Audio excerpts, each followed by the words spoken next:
Hello everyone, welcome you all on my YouTube channel. Today the topic is difference between the in situ conservation and ex situ conservation की जो methodology है उसमें क्या basic differences हैं उनके बारे में हम बात करेंगे।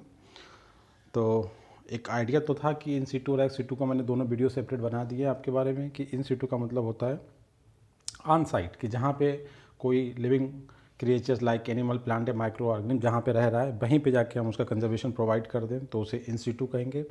और एक्स सीटू में होता है कि हम उसे वहाँ से ट्रांसफ़र करें और दूसरी जगह पे लाके उसे कंजर्वेशन प्रोवाइड करें। ठीक है, ऑफ साइट कंजर्वेशन की बात करी जाती है एक्स सीटू में। ठीक है, तो इनकी जो बेसिक डिफरेंस है, एक जनरलाइजेशन तो ये है कि दोनों ही मेथड में कंजर्वेशन का मतलब क्या होगा, उन्हें प्रोटेक्शन प्रोवाइड करना, मेंटेन करना एंड रिकवर करना। रिकवर का मतलब कि जो उनकी नंबर जो डिक्रीज हो रही है कंटिन्यूसली एक्सटेंशन की तरफ मूव कर रहे हैं, उनकी नंबर को इम्प्रूव करना कि अब वो जो कैटेगरी होती है एक्सटेंशन उससे बाहर है। ठीक है, ये दोनों मेथड का जनरलाइजेशन है कि दोनों मेथड का एम जो है यही होता है।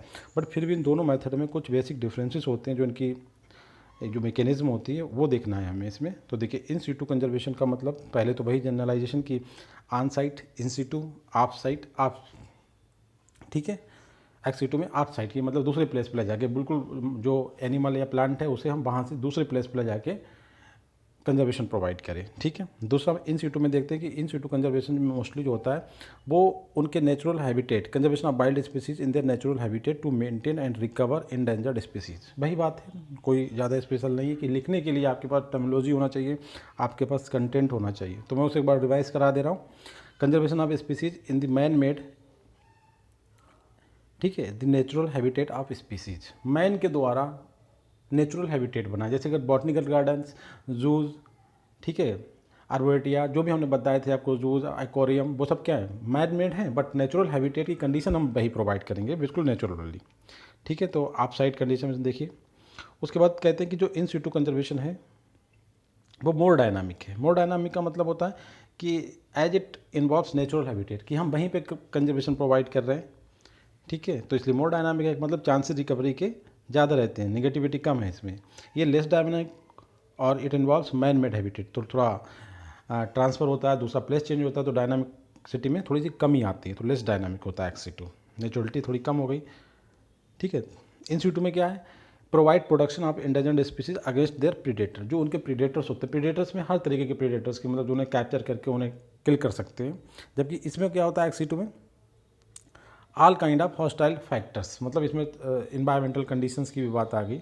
ठीक है, कि हम दूसरी कंडीशन जहाँ पे कोई चीज़ थी जब हमने ट्रांसफ़र किया तो हम उसे ये भी मान सकते हैं कि इसमें जो कुछ इन्वायरमेंटल फैक्टर भी ऐसे रिस्पॉन्सिबल थे जो इस चीज़ एनिमल को या प्लांट को वहाँ पे ख़त्म कर रहे थे, उसे एक्सटेंशन की तरफ ले जा रहे थे। तो ऑल हॉस्टाइल फैक्टर की बात करते हैं, जबकि इसमें हम मोस्टली प्रीडेटर्स की बात करते हैं।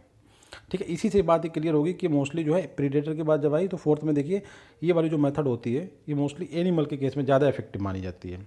ठीक है, देखिए, सुटेबल फॉर एनिमल्स। ठीक है, तो एनिमल, छोटे एनिमल्स के लिए बड़ा एनिमल क्या है, प्रीडेटर, तो उनसे प्रोडक्शन प्रोवाइड करके उन्हें रिकवर करना, उन्हें एक्सटेंशन से बचाना, ठीक है, सेफ कर लेना। तो सुटेबल फॉर एनिमल्स जो फाउंड इन अबंडेंस, जो नंबर में ज़्यादा होते हैं। जबकि ये जो है सुटेबल फॉर दोज एनिमल्स जो कि नंबर में ज़्यादा नहीं है। ठीक है, इसलिए उन्हें एकदम उठा के दूसरी जगह ट्रांसफ़र करना, और उनका जो डिफरेंट आपने देखा इन विट्रो कंजर्वेशन स्टैंड्स, जितने भी मतलब माइक्रो टाइप की जो कंजर्वेशन स्ट्रेटजीज थी वो सब एक्स सीटू में आती हैं, कि उसे वहाँ से उठा के किसी ऐसे प्लेस पर ले जाए कि उसे हर हाल में कंजर्व करना है, इनका नंबर कम है। सबसे इंपॉर्टेंट चीज़ है कि are not found in abundance, जबकि ये अबंडेंस में। उसके बाद देखते हैं नेक्स्ट पॉइंट इसमें डिफरेंस का, जो इन सीटू वाली मेथड्स हैं वो suitable in event of rapid decline in number of species due to genetic, environmental और एनी अदर फैक्टर्स, जो बहुत तेज़ी से मतलब जो डिक्रीज हो रहा है और उसके लिए कोई फैक्टर रिस्पॉन्सिबल होता है। माना कि कोई जेनेटिक फैक्टर ऐसा है कि जो इन्वायरमेंटल को सूट नहीं कर रहा है, उसकी वजह, जैसे आपने इसका एग्जाम्पल सुना होगा, जो 12 सिंगा टाइप के एनिमल्स होते हैं और भी होते हैं, चौसिंगा होता है, तो उनके जो ज़्यादातर उनके जो उसमें डिवाइडेशन हो गया तो बहुत ज़्यादा उनका कॉम्प्लेक्स हो गया, उनके जो सींग थे। इससे क्या होता है, जब उनमें फाइट होती थी आपस में तो वो एक दूसरे में हिलक जाते थे और वो टूट जाते थे, इससे उनकी डेथ होने लगी। जबकि अब उन पे जो उनके सींग में जो बाइफर्केशन, ट्राइफर्केशन का होना एक जेनेटिक फैक्टर्स है। तो इस तरीके जेनेटिक फैक्टर भी इनके मतलब वो हो सकते हैं, इन्वायरमेंटल फैक्टर, जैसे कि वहाँ पे उनका फूड खत्म हो जाना, ठीक है, या फिर कोई अदर फैक्टर भी रिस्पॉन्सिबल हो सकता है इस केस में। ठीक है, अब यहाँ पर हम इसके इधर देखते हैं एक्स सीटू में, it is ideal option in case of rapid decline.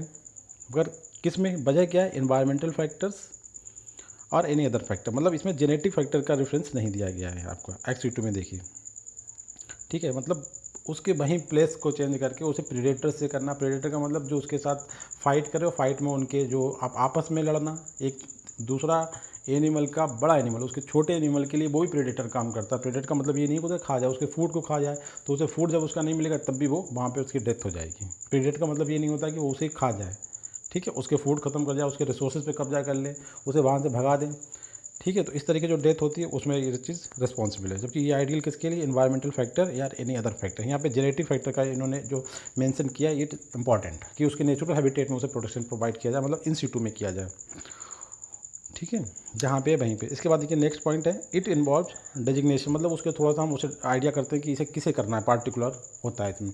उसके बाद उसका मैनेजमेंट, और उसके बाद उसे मॉनिटरिंग की उसके नंबर में क्या चेंजिंग आ रही है। जबकि इस साइड में क्या करते हैं, क्योंकि हम उसे वहाँ से उठा के लाते हैं, लेबोरेटरी इसमें मोस्टली लेबोरेटरी इन विट्रो के कॉन्सेप्ट ज़्यादा हैं XC2 में, तो उसमें भी कॉन्सेप्ट आता है सैम्पलिंग का। सैम्पलिंग जस्ट एक जो एक्सपेरिमेंटल टर्म्स है सैम्पलिंग करना, ठीक है। जैसे हम जितने भी टिश्यू कल्चर मेथड्स जो यूज़ करते हैं इन विट्रो, आपने देखा stored books, seed bank, gene bank, इन सब में जो सैम्पलिंग का कॉन्सेप्ट आता है। फिर उसके बाद उनका स्टोरेज एंड देन ट्रांसफ़र, किसका, केवल टारगेट स्पीसीज़ का, सबका नहीं, ठीक है। तो ये जो सैम्पलिंग वाला पॉइंट से ध्यान रखना, सबसे इंपॉर्टेंट सैम्पलिंग XC2 में। जबकि यहाँ पे क्या है, केवल चिन्हित करना कि हमें किसे प्रोडक्शन प्रोवाइड करना है, कि स्पेशली हम एक फॉरेस्ट को, हमने फॉरेस्ट रिजर्व था उसे हमने टाइगर रिजर्व डिक्लेयर किया, या नेशनल पार्क हमने उसे डिक्लेयर किया, ठीक है। तो किस लिए कि पार्टिकुलर हमने एनिमल, हमें पता चला कि इसमें मतलब इसकी जो नंबर है कंटिन्यूसली डिक्रीज हो रही, तो हम उसी को मॉनिटर करेंगे, उसी को डेजिग्नेट करेंगे कि भाई इसके पार्टिकुलर एक्सटिंक्ट होने के क्या रीजन्स हैं यहाँ पे, ठीक है। जबकि यहाँ पे सैम्पलिंग का कांसेप्ट आता है, मतलब इसमें एक्सपेरिमेंटल वर्क का ज़्यादा यूज़ करा जाता है, क्योंकि हम जो ट्रांसफ़र करते हैं तो इसमें प्लांट मटेरियल आपने देखा होगा, seed bank, seed gene bank, conservation, cryo preservation, इसीलिए ये जो सब जो है XC2 कंजर्वेशन मैथोडोलॉजी में आती है, ठीक है। For the natural habitat to man made habitat में, इसलिए सैम्पलिंग का कॉन्सेप्ट आ जाता है। एक्सपेरिमेंटल वर्क ज़्यादा XC2 में है, ये भी आप ध्यान रखना है। नेक्स्ट पॉइंट देखिए, it helps maintain the ongoing process of evolution and adaptation with in natural habitat. ये बहुत ही ज़्यादा इंपॉर्टेंट पॉइंट है। कैसे, देखिए एक एनिमल को हम वहीं पे प्रोडक्शन प्रोवाइड कर रहे हैं जो उसका नेचुरल हैबिटेट है। तो नेचुरल हैबिटेट में प्रोडक्शन प्रोवाइड करने का मतलब है कि एक प्रोसेस होती है एवोल्यूशन का, और दूसरा उसका adaptation to that particular environment जहाँ पे वो रह रहा है। तो एक जितने दिन हम जहाँ पे रहते हैं हम उस एनवायरनमेंट के लिए पर्टिकुलर ज़्यादा सूटेबल हो जाते हैं, वहाँ ज़्यादा एडाप्टेशन कर लेते हैं। तो कहने का मतलब evolution and adaptation to that particular habitat is continuous, ठीक है। तो जब हम वहीं पे प्रोटेक्शन प्रोवाइड करेंगे तो ये दोनों प्रोसेस जो हैं रुकेंगी नहीं, नॉट हैम्परिंग, तो ये दोनों प्रोसेस चलती रहेंगी। जबकि XC2 में क्या होता है कि हम उसे पार्टिकुलर प्लांट या एनिमल को वहाँ से ट्रांसफर करके दूसरी जगह पे ले जाते हैं। As a result of that कि जो प्रोसेस ऑफ एवोल्यूशन और प्रोसेस ऑफ एडाप्टेशन की है वो रुक जाती है विद नेचुरल एनवायरनमेंट के साथ। जो उनके नेचुरल एनवायरनमेंट के साथ एवोल्यूशन चल रहा है, उनका एडाप्टेशन और स्ट्रांग हो रहा था, वो दोनों प्रोसेस कैसी होंगी, XC2 कंजर्वेशन केस में रुक जाएंगी। ये बहुत मेजर ड्रॉबैक है XC2 कंजर्वेशन का। वैसे XC2 की बहुत ज़्यादा एप्लीकेशंस बहुत हैं, बहुत उसकी इंपॉर्टेंस है, बट ये सबसे जो मेजर ड्रॉबैक है XC2 कंजर्वेशन केस में कि ये जो नेचुरल प्रोसेस ऑफ एवोल्यूशन और नेचुरल प्रोसेस ऑफ एडाप्टेशन को ब्रेक कर देता है एनिमल के या प्लांट दोनों के केस में, ठीक है। अब उसके बाद नेक्स्ट देखते हैं कि जो इन सिटू है, इन सिटू चूँकि नेचुरल हैबिटेट तो पता करा, नेचुरल जो आपके national park, biosphere reserves, tiger reserves, biodiversity hotspots, sacred groups, ये सब किस में आएंगे, इस वाली कैटेगरी में। तो ये सब बहुत बड़े एरिया होते हैं। तो यहाँ पे जो एनिमल्स और प्लांट हैं, हम एनिमल के केस में अगर बात करें तो मोर चांस, मोर मोबिलिटी, ठीक है। तो इसे ध्यान रखना कि more mobility to animals as it is larger area, ठीक है। ये आपको ध्यान रखना है, इंपॉर्टेंट पॉइंट है ये। इसके बाद इसके जो रिलेटिव हम पॉइंट देखते हैं, less mobility to the animals as it is smaller. अब लैब में हमने कंजर्व करा या छोटे पार्टिकुलर जू में करा या बॉटनिकल गार्डन में करा, तो ये लिमिटेड एरिया है, यहाँ पे एनिमल इतना ज़्यादा फ्रीली मूव नहीं कर सकता, ठीक है। नेक्स्ट पॉइंट देखते हैं हम। नेक्स्ट पॉइंट है 10, wild life and life stock conservation involve in Situ conservation. देखिए वाइल्ड लाइफ में इसमें जो मेनली बात करी जाती है वो करी जाती है आपकी एनिमल के कंसर्न में, ठीक है। तो वाइल्ड लाइफ और लाइफ स्टॉक दोनों में एनिमल की बात कर रहे हैं, तो इन केस में क्या होता है, इन सिटू कंजर्वेशन का ज़्यादा रोल है। जबकि प्लांट के केस में जो होता है, देखिए कंजर्व क्रॉप्स, ठीक है, मतलब प्लांट या उनके वाइल्ड रिलेटिव्स, तो इसमें XC2 का रोल ज़्यादा होता है। ऐसा नहीं है, दोनों के एप्लीकेबल है, दोनों मेथड, NC2 दोनों पर अप्लाई किया जाता है, XC2 दोनों भी अप्लाई किया जाता है। बट मेनली XC2 जो है वो प्लांट के केस में आता है और NC2 एनिमल के केस में आता है, मतलब wild life and live stock के केस में, ठीक है। इसका यूनिवर्सलिटी नहीं है, मगर इसमें ये है कि मेनली एंड मोस्टली के लिए बात कर सकते हैं।